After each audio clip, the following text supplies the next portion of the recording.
So today I'm going to be talking about Spanish dictator Francisco Franco. So yeah, let's get right into it. So he was born on December 4th, 1892 in El Ferro, and he attended this private school run by Catholic priests.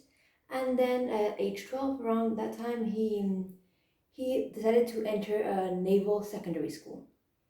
He had this goal, this idea. He wanted to follow his father's footsteps and his grandfather's footsteps for him, and enter this sea-based military career.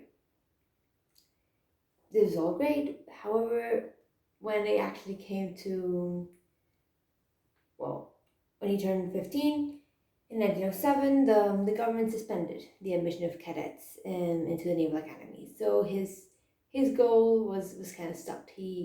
That wasn't for him. So instead of just following a naval career, seeing as he couldn't do it, he enrolled at the Infantry Academy in Toledo, and graduated 3 years later with subpar grades. So, I mean, one thing that dictators have in common, most dictators have in common, is that they're not really well educated. They're mostly military guys, especially 20th century dictatorships. And, well, they're not well educated, they're military, and how the hell did they, I mean, I'm going to get into that later, but you can kind of compare, not really, Hitler and Franco, and kind of Mussolini and Franco. Franco's a bit different, we'll see. Well, Franco volunteered to actually participate to fight an insurgency in Spanish-controlled Morocco, and he was there from around 1912, 2 years out of the academy, and up until 1926. He did stop in between sometimes, but it was mostly continuous for 14 years. There, he survived a gunshot wound, but also received promotions and awards, and even married to a woman who would later have his child.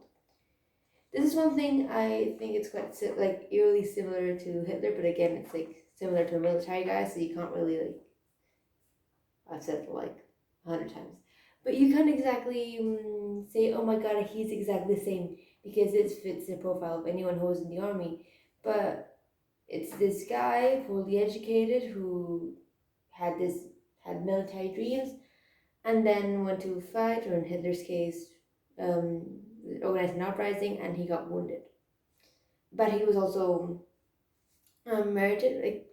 Hitler was awarded prizes in the First World War, Franco in this military thing in Morocco, but this would help promote their image of, this ideal leader, this cult of personality.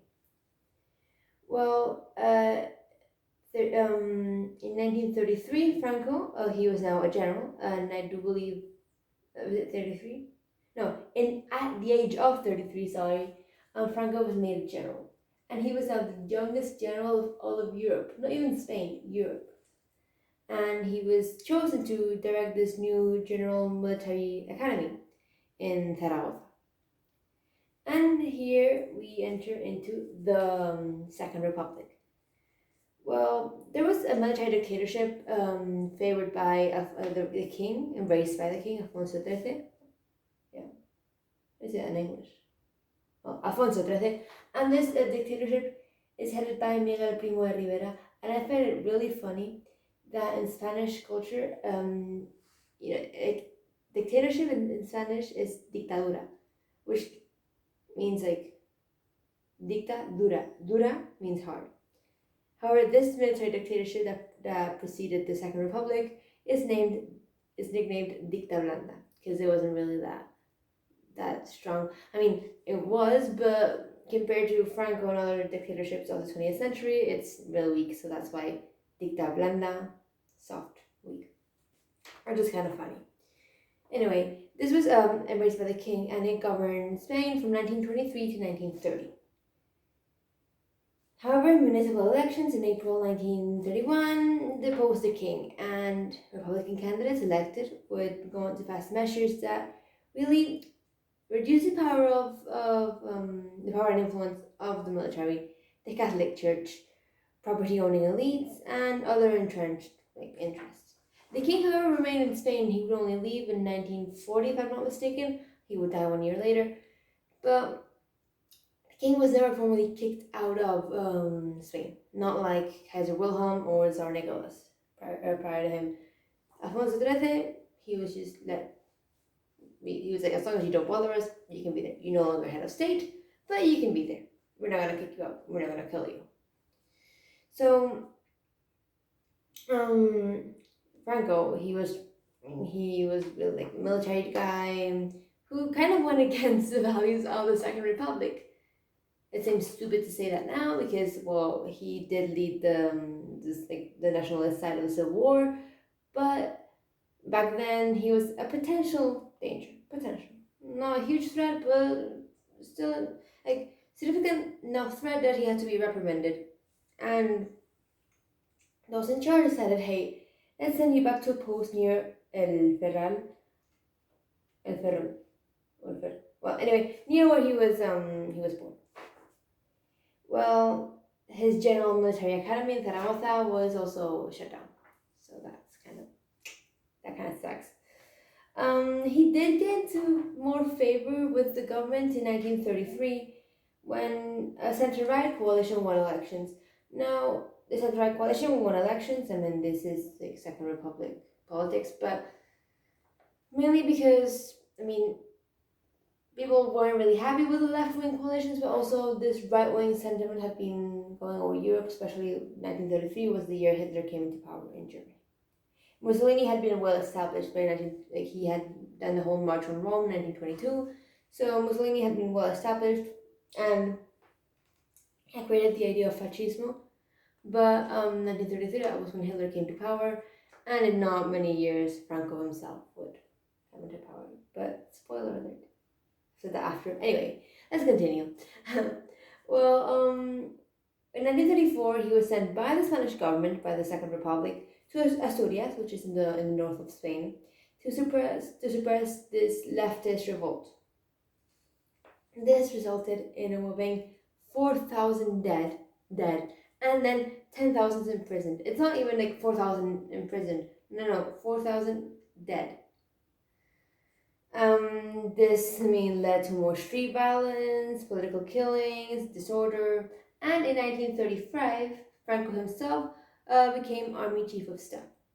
So in 1935, he was really a significant guy in the army. However, in February 1936, the left-wing coalitions won the elections again, meaning that Franco was not so much in favor with the new leftist government. So he began discussing with several military officials to organize a coup because, well, he can't exactly lead in this leftist government which suppresses right-wing ideas. So he needs to take charge. And I remember, I'm gonna get into the Civil War right now, but I remember when I was young, my mom told me the Civil War essentially was fought between men who wanted to change the Spanish flag. Which, if you think about it, is true. I mean, the Republic wanted to keep the three-colored flag, so the red, yellow, and purple. I always forget the order.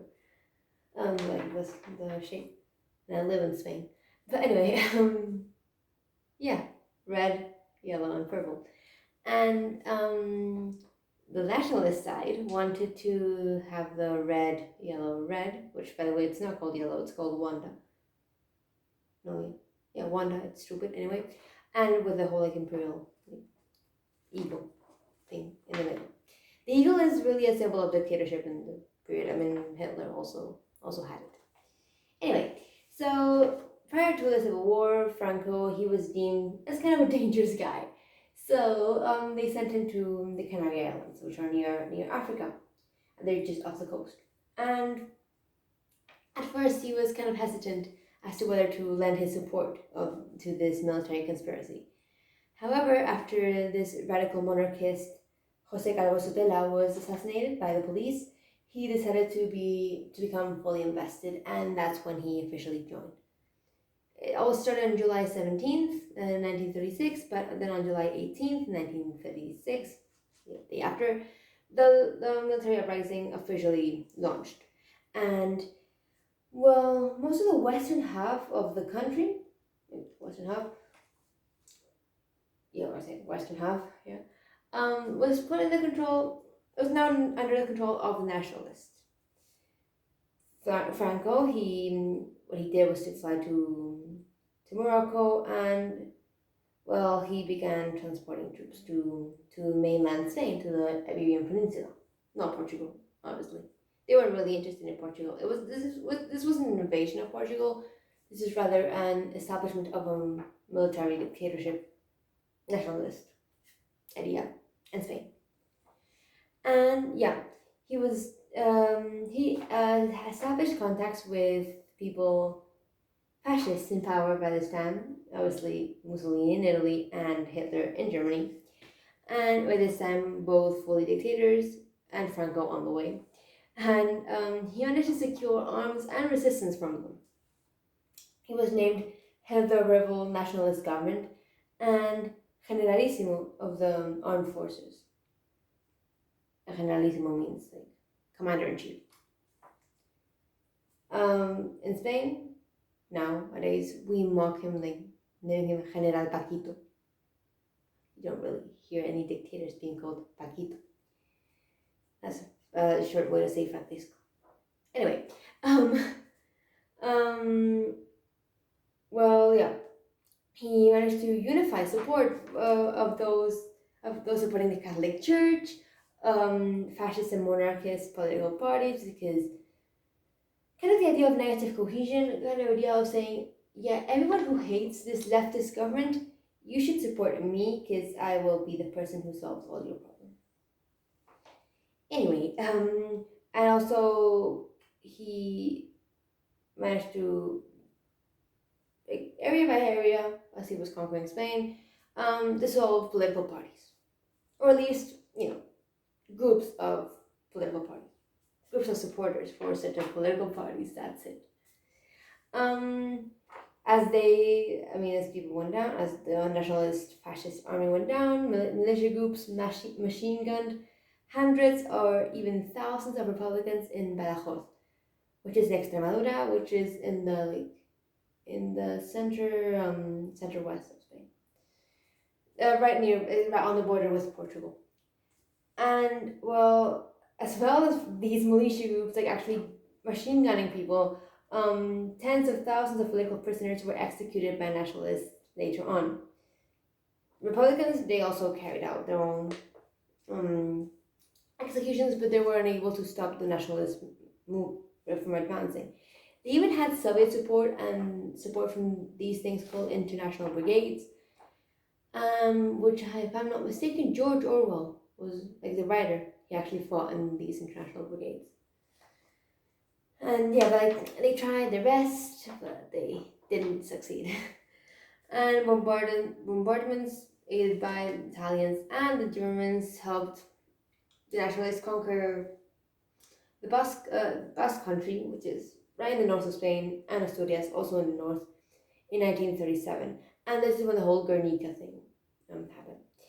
And then Barcelona fell in January 1939, and Madrid surrendered later that March, and nationalist groups entered the capital on the 1st of April Fools. And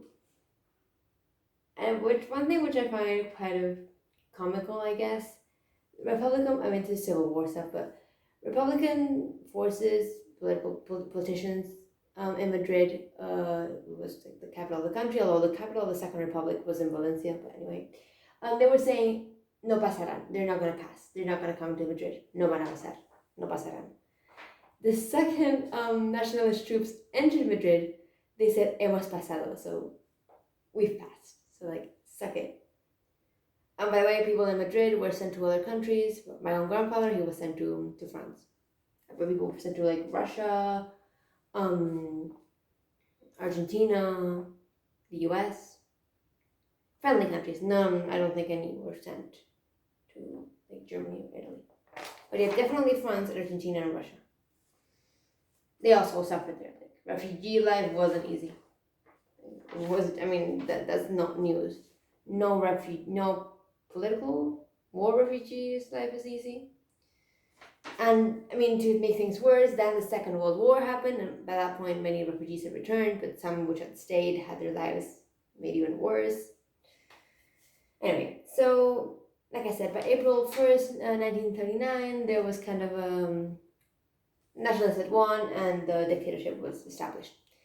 So, well, many Republican figures fled, and military tribunals were set up to try those who remained.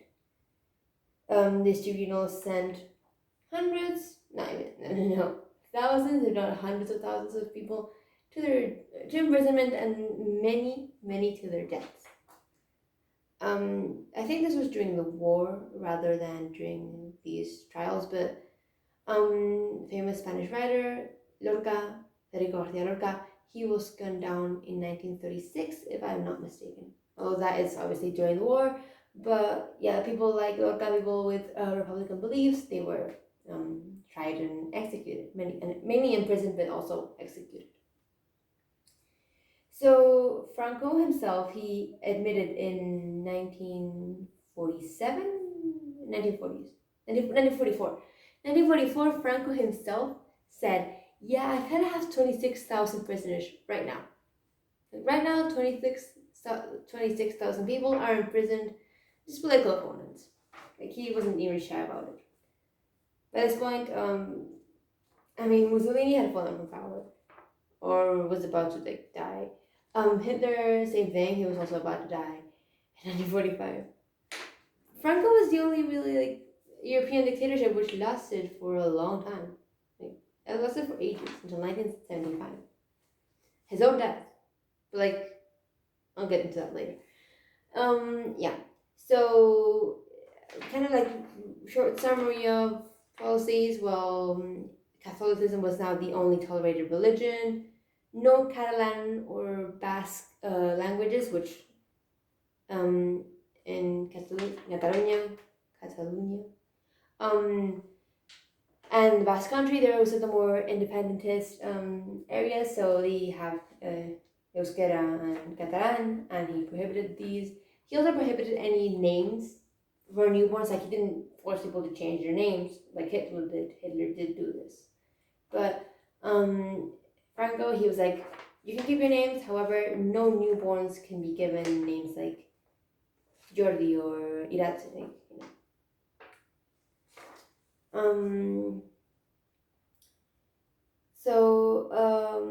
He abolished trade unions, like Hitler did, and like Mussolini, I think, did. He promoted economic autarky, self-sufficiency policies, and secret police networks. So really, any think dictatorship policies, that's what Franco did. He also, during the Second World War, he wasn't really involved per se. He did sympathize with the Axis rather than the Allies, and sent 50,000 volunteers, not even conscripted men, to fight on the Soviet front.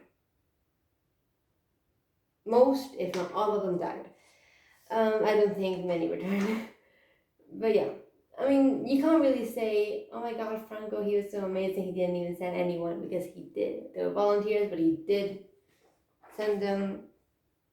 And you could argue this was out of debt because of Spanish Civil War.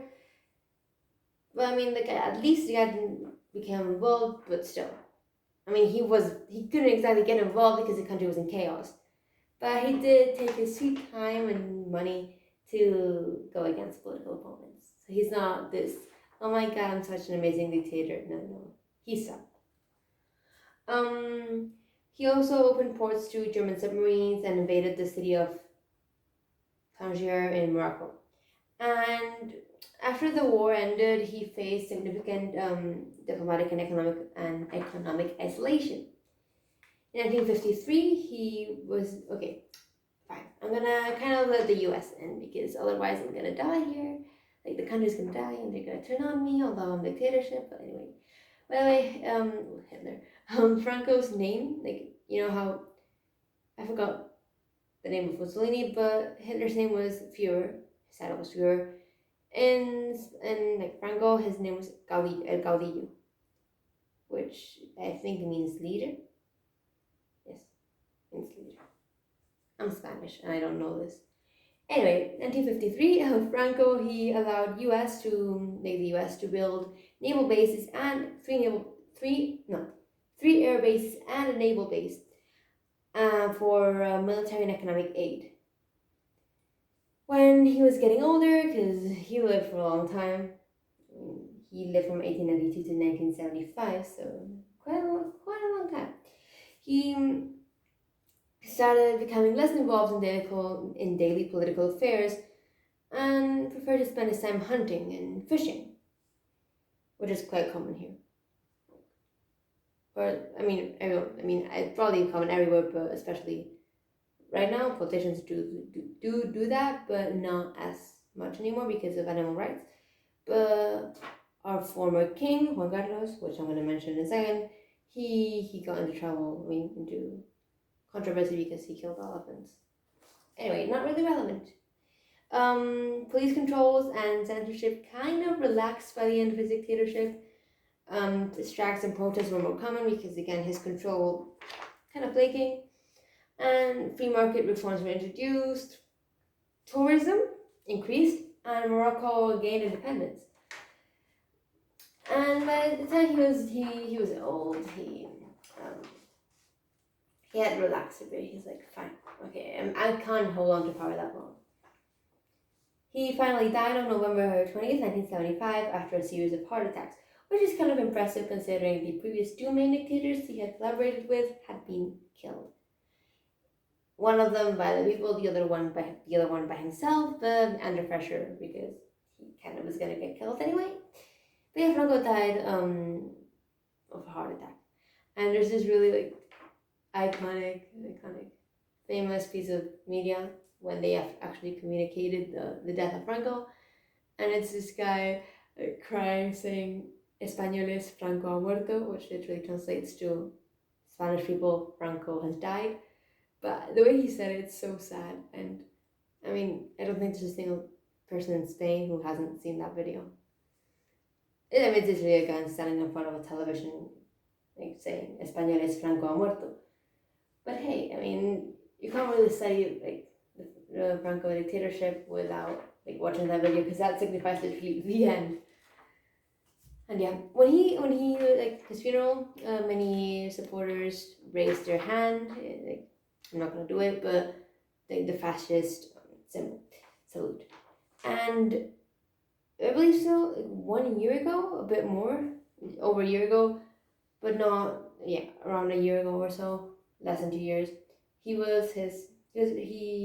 Franco was buried in the Valle de los Caídos in Madrid. His tomb, he was moved out of there, which caused a lot of controversy. There was a lot of debate over that. So, life after Franco, and kind of what is Spain doing right now? Well, in 1947, Franco said, "Look, I'm not gonna make my son successor. I'm gonna make another person successor, and this person is gonna be king." And who best to be king than Prince Juan Carlos? He was handpicked by Franco in 1969 to lead. He was the grandson of King Alfonso XIII, who by this point had died. Juan Carlos had a father, the son of Alfonso, named Juan. People call him Juan de Borbón. And that's the surname of the family, Borbón, so Juan de Borbón.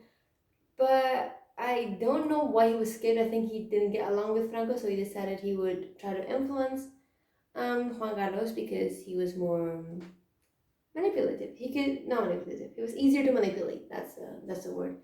And when he was named the successor, Juan Carlos, he spent a long time working alongside Franco, and he even publicly supported the regime. But I think that was more to remain in good terms with Franco, so that when Franco died, he would remain in power and could change things, which is exactly what he did. When the second Franco died and Juan Carlos was on the throne, he began making social change, and he legalized political parties, allowing for elections to take place in June 1977.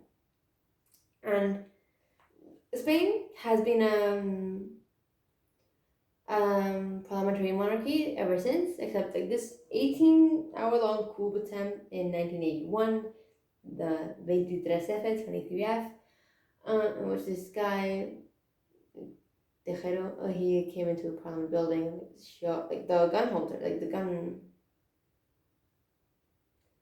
the bullet holes are still there, and he came in like saying, "Que se sienten, coño?" And like, I mean, with more emotion than that.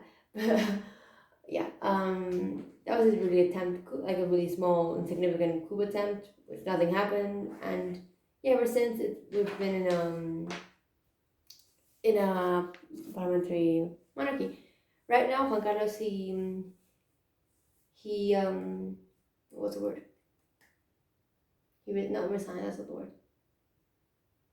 He stopped being king in 2014. I can't for the life of me think of the word. And Felipe, he took over the throne, and Philip, he is right now the king of Spain. And he has two daughters, Leonor and I want to say Sophie. Anyway, Leonor, she's the Princess of Asturias, which is the equivalent of the Prince of Wales, so she's the heir to the throne. And yeah, that is the situation of Spain right now. That's pretty much it. So Franquismo, I don't know the name in English, but like in Spanish, Franquismo, obviously. He was he was a general in Second Republic, but then got out of favor, then got back into favor, then got back out of favor, and then like the whole Spanish Civil War. And his dictatorship is quite interesting because it's not as oppressive as the Nazi was, although it was, like, I'm not saying that Franco's dictatorship was relaxed or anything, no. But it's not known as this really oppressive regime. By no means was there freedom of speech or anything, no. But there wasn't a Holocaust. So in comparison to the Nazi dictatorship, it kind of fails in that sense.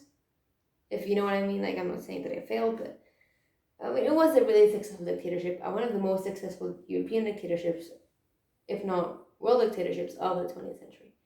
Because the guy established himself in power and was not threatened during his 40 years in power, yeah.